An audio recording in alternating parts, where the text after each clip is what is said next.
भक्ता, तुझी दीनवाणी हाक ऐकली आणि इथे आलोय, तर सांग रे मला का बोलवलं आहेस? हे गजानना, आज आम्ही या ठिकाणी नाट्यप्रयोग सादर करायचे ठरवले आहे आणि यात काम करणारी बालके नवकी आहेत.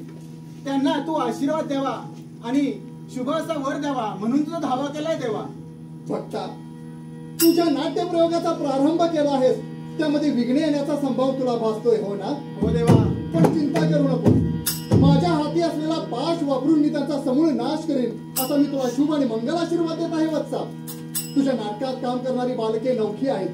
ती देवर्षी बृहस्पती प्रमाणे भाषण करतील, गणगंधर्वाप्रमाणे गायन करतील असा मी तुला शुभ आणि मंगल आशीर्वाद देत आहे भक्ता. जय देव जय मंगल मूर्ती दर्शन मात्रे मन काम